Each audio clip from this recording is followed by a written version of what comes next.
Welcome to the channel. Today we're going to see if we can use a lemon to power an LED. So, you might be thinking, hey, I learned in school that acids like lemon juice will rust iron.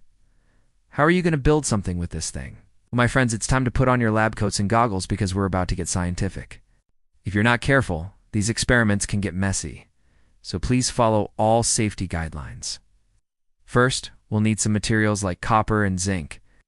These are going to be our electrodes, or the positive and negative ends of our battery. We're going to need some electrolyte solution like table salt and water. And finally, we need a container to hold it all together. For our container, we're going to be using a lemon, but any citrus fruit will do. Just remember, the more sour, the better. Let's see how we can make a lemon battery. This is a very simple experiment, so let's jump right into it.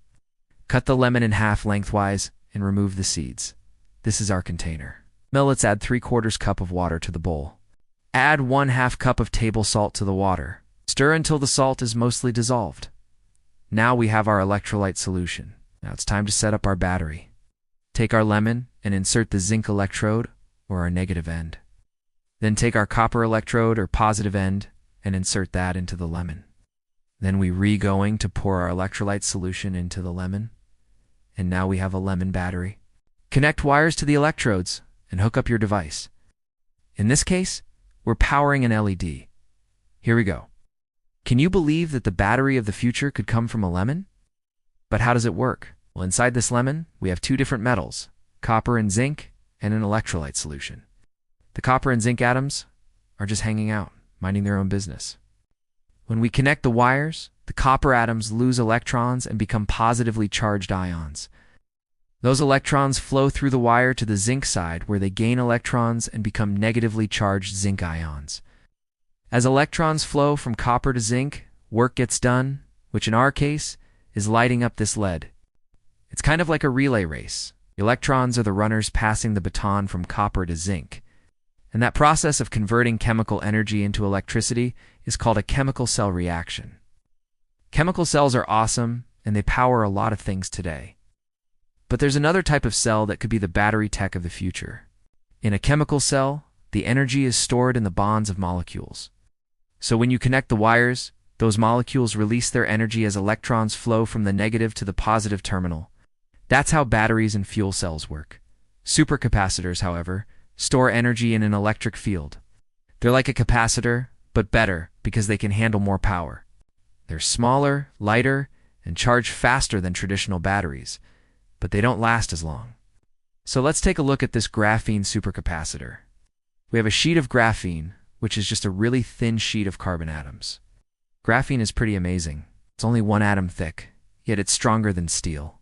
It also has great electrical properties, which makes it ideal for electronics. It's highly conductive, meaning it allows electrons to flow easily through it.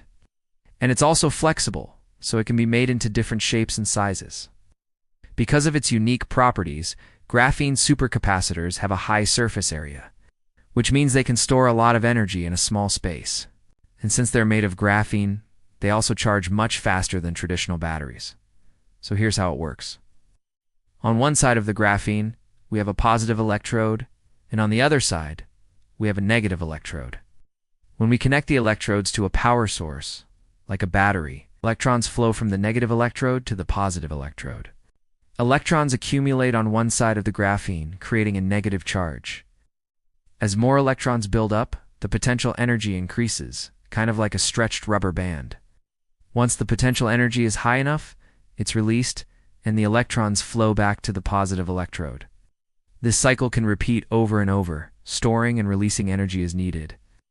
And now let's take a look at this graph. On the x-axis, we have the amount of charge stored, and on the y-axis, we have the voltage. This is called a ragging plot. The higher the curve, the more energy is stored. Now let's compare it to a chemical cell. The ragging plot for a chemical cell is much less steep, meaning it doesn't store as much energy per unit of volume. Also, chemical cells produce a constant voltage. But graphene supercapacitors can vary their output voltage depending on how much charge is stored. Here's a quick summary of the pros and cons of graphene supercapacitors compared to chemical cells. Graphene supercapacitors have a higher energy density, meaning they can store more energy in a given space. They also charge and discharge faster than chemical cells and have a longer cycle life, meaning they can be charged and discharged many times without losing capacity. However, graphene supercapacitors are currently more expensive to produce, and the energy density is still lower than some types of chemical cells. I love these kinds of experiments because they show that science is all around us. Who knew a simple lemon could power an LED?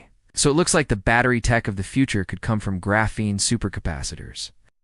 These tiny devices could be used in everything from phones and laptops to electric cars and airplanes. Imagine a world where we have clean, efficient energy storage that charges quickly and lasts a long time.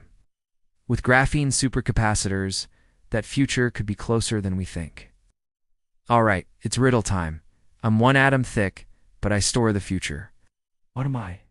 Leave your guess in the comments section below. And if you enjoyed this video, subscribe to stay charged by hitting that subscribe button. Thank you for watching.